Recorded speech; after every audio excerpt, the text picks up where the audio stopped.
இப்போ நம்ம பண்ண போகிறது ஹெல்தி ஹேர் ஆயில். இதுக்கு தேவையான பொருட்கள் என்னென்னா, மீடியம் சைஸ் ஆனியன், அதுக்கப்புறம் 3 நெல்லிக்காய், பெரிய நெல்லிக்காய், அதுக்கப்புறம் ஒரு பிடி கருவேப்பிலை, அதுக்கு 1 ஸ்பூன் வெந்தயம், கரிஞ்சீரகம் 1 ஸ்பூன், அரிசி 1 ஸ்பூன். இப்போ நம்ம ப்ரிப்பேர் பண்ணலாம். இந்த coconut oil, parachute coconut oil 300 ml. இதை நம்ம ஃபர்ஸ்ட் ஹீட் பண்ணிக்கலாம்.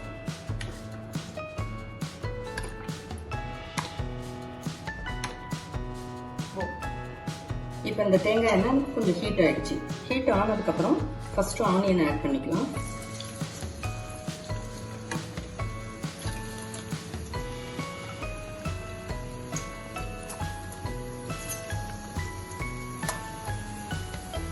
ஆனியன் ஆட் பண்ணதுக்கப்புறம் நெல்லிக்காவையும் ஆட் பண்ணிடுங்க.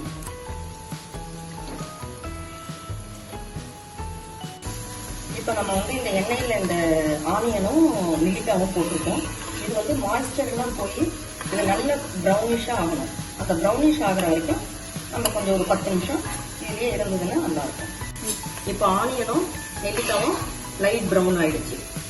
அதுக்கப்புறம் வெந்தயம் 1 ஸ்பூன் வெந்தயம் எடுத்து வச்சுருந்தோம், அதை போட்டுருங்க. கரிஞ்சீரகம் அதுவும் சேம் 1 ஸ்பூன் தான். Try 4 spoon.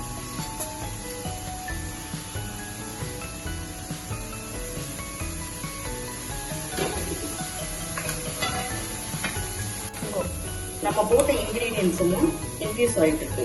இது இன்க்ரீஸ் ஆகிற வரைக்கும் இதோட பெனிஃபிட் சொல்றேன்.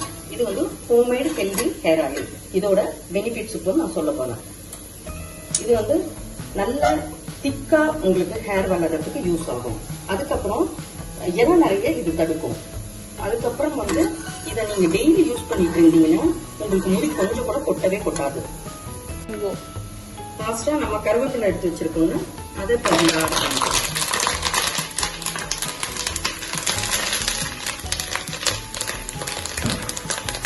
இது எதுக்கு லாஸ்டா ஆட் பண்றோம்னா, நம்ம ஃபர்ஸ்டே ஆட் பண்ணோம்னா இதுவும் அதோட சேர்ந்து பிளாக் ஆயிடும்.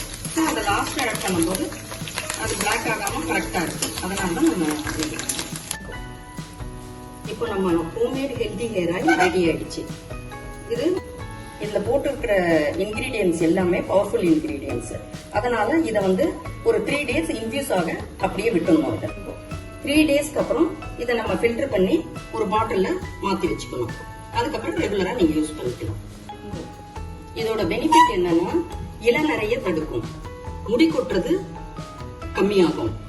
அதுக்கப்புறம் உங்களுக்கு சில்கியாவும் ஹேர் இருக்கும்.